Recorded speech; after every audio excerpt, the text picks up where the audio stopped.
So in this video, I wanted to talk about an issue I discovered with the early model or SEF version of VFC's MP5 line. Now, when you get your SEF, your early model MP5, it's going to come with this trigger housing and a gear trigger box that looks like this. Okay, you can see mine's pretty big. And this is the original fire selector. Okay, now its trigger box is locked in.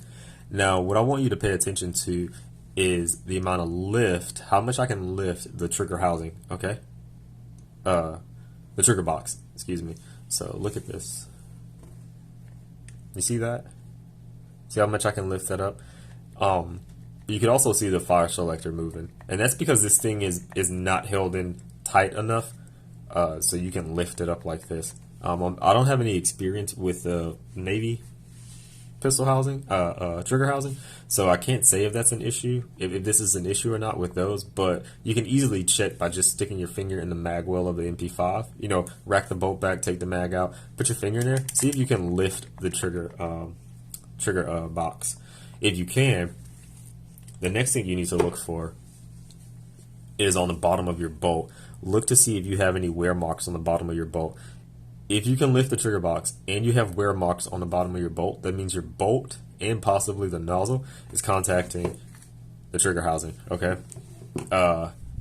Now, that's an issue because as the bolt comes back forward, it's going to disrupt the loading of your BB. Okay. So it's really there's kind of a lot of things that can happen with the MP5. I've noticed that will cause feeding issues. This is just one of them, but this will just exacerbate the issues where the MP5 is trying to load the BB and it fails. You know, and sometimes I've seen many issues. Like sometimes the nozzle will actually break the BB in half, where half the BB comes out, the other half is still in the feeding lips. Sometimes it'll jam the BB up in between the upper of the MP5 and the hop-up chamber, and of course that's bad because then you gotta fish it out, or your bolt won't, your bolt won't cycle correctly. But yeah, so just check for the wear marks down here. Also, if you have the Bowmaster, which is what I had, check the back of the port right here to see if you have damage right there. People who have the original nozzle like I do right now, you won't really notice the damage it's doing. You won't really notice if it's hitting the trigger box because it's plastic. I had two Bowmasters, and the bottom of the nozzle, because it's aluminum, it did have damage to it. Also, it was doing damage right here. The bolt will actually. It won't do this amount of damage, but on the bottom of the bolt, you'll see wear. Like you can see right here. See those little the horizontal like wear? You'll have that on the top of your trigger box and the bottom of your bolt. And that'll let you know that the bolt is contacting the trigger box, okay? And of course, that's an issue because it'll disrupt the feeding, right? And you'll have more feeding issues. Now, I tested this like I do everything. I'll talk about in my videos by taking my original nozzle, which at the time when I had taken it out, the original nozzle had so much damage to the loader that I would get. At one point, I was getting 3 consecutive fail to feeds, like back to back. Like it just would not work. So then that prompted me to go buy more nozzles. I think in total I probably bought 5, including the 2 Bowmasters. But anyway, when I discovered this, I decided to, you know, it was a thought. I said, hey, you know, since I fixed the issue where the bolt is contacting the trigger box, let's see if the old nozzle will work again. And to my surprise, it actually did, and it ran flawlessly. The only thing that sucked is that it had so much damage that even just loading the BBs, you know, normally how it was supposed to, was enough to, you know, wear it out to the point where I could see the little steel plate they had in here. So, I mean, the fix worked. It was just that nozzle was so damaged to the point there was no saving it. So, what's the fix? Because my original fix, right, because I have so many. I just have a lot of parts lying around the house. My original fix was this. This is a I forgot what you call this. It's an SEF trigger housing, but it's designed. It's a Navy design SEF trigger housing, right? So it's slim, and this is for an MP5 MKE, I believe.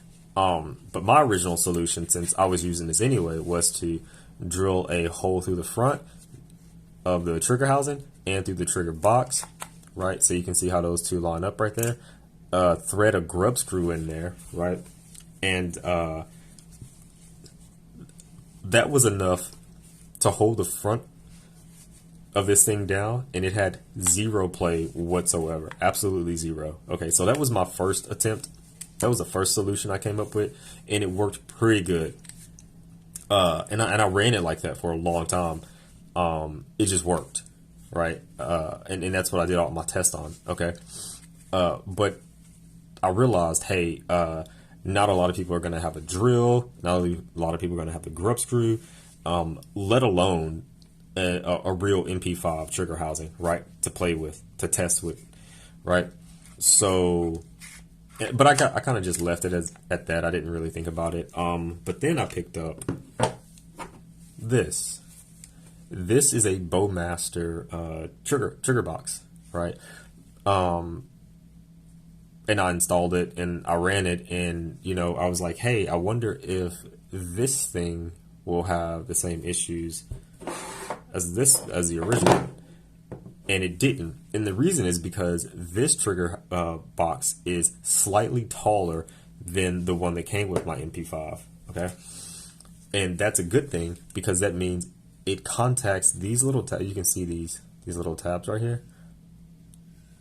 It contacts these little tabs, and you can see the wear, and that is to basically press this trigger box down into the housing like it's supposed to. Okay, so goes in like this. If I can get my trigger in there, right? Let me just, right, and then when it goes in like this, those little tabs will actually press and hold the trigger box down, right? So you don't need to drill a hole through the front or anything to try and hold it down, okay? And as you can see, this one has no marks on it, okay? So if you already have, let's say you already have a bunch of MP5 parts lying around, you could just, if you don't want to spend money, you could just do what I did, drill a hole through there, appropriate size hole for the grub screw you're going to use. It won't interfere with the workings of the gearbox and the components. Just, insert it like this, completely empty, hold it face down on the table, and press from the top while you drill through to make sure the holes are aligned, and then just thread a grub screw in the front. I'd say if you have the parts lying around, that's the cheapest and easiest solution, and probably the best, because it's going to hold this thing down super tight and it won't lift up, okay? If you want a simpler solution, you could just go buy the Bowmaster trigger box. Make sure you get the one that's appropriate for your gun. They sell two versions. They sell one for 3-round burst and one for that doesn't have 3-round burst. So make sure you get the right one. This, you just install it and you just run it, right? No modifications needed. And both of these solutions work. My MP5, it's super, super, super, super rare for me to actually have a feeding issue. I have about 30,000 rounds on this gun, and I want to say in the past 17,000-ish, something like that, I haven't had a single feeding issue, except for I had 2 this week, and that's because this is a brand new bolt. I just got this bolt in a week and a half ago, and that was it. But the bolt seems to have broken in pretty good now, and it's feeding just fine. So I just want to say, if you are having feeding issues, check to see if try this solution to see if it resolves the feeding issues you're having. Because I know a lot of people, they tried modifying their magazines, they're still having feeding issues. They even tried modifying the nozzle I just want to say that trying to modify the nozzle is the last thing you want to do if you're having any kind of feeding issues, because it just makes testing harder, right? Because if you're having feeding issues and then you modify the nozzle, let's say you perform some other kind of fix and you're still having feeding issues, now you don't know if that fix would have solved your issue, because now you've modified the nozzle. So now you kind of have to go and buy a brand new nozzle to see if that previous fix would have worked. So don't try to modify your nozzle to fix any kind of feeding issues. Just leave it how it is, and just try to resolve the issues that way. There's only a handful of things on the MP5 that can really cause feeding issues. One, like I said, is the lift of the trigger box. The other is the magazine, and the way it feeds the BBs. Also, don't try to modify the feed ramp. Okay, just leave the feed ramp how it is. Don't touch it. If you know what the feed ramp looks like, it's a double feed ramp, so it can feed left and right side. Don't try to modify that by sliding it forward or trying to move it deeper in, because sometimes the BBs will go up that ramp and get stuck in between the MP5 and the hop-up unit, and people think that they can shave down or cut the feed ramp to slide it further back, or sometimes they'll try to move it closer in so the BBs will stop getting jammed. Don't do that. You don't need to do that, because now you're just creating more issues for yourself, right? Because then you're going to have to go out and eventually buy a new feed ramp, so it's just not worth it. So don't try to modify your nozzle or your feed ramp to solve any issues. I don't have any issues with my MP5 feeding. A lot of the issues I found are related to the magazine and the trigger box. Okay, like my bolt is completely stock, right? My nozzle is completely stock. The receiver, the hop-up unit, the feed ramp, everything completely stock, and this thing feeds great. It will rip through all 5 of my magazines on full auto with absolutely no issue. So yeah, that's all I want to talk about in this video. If you guys have an SEF, not SEF, if you guys have a Navy lower, and you've noticed this, let me know down in the comments. Or if you have or haven't noticed, let me know down in the comments.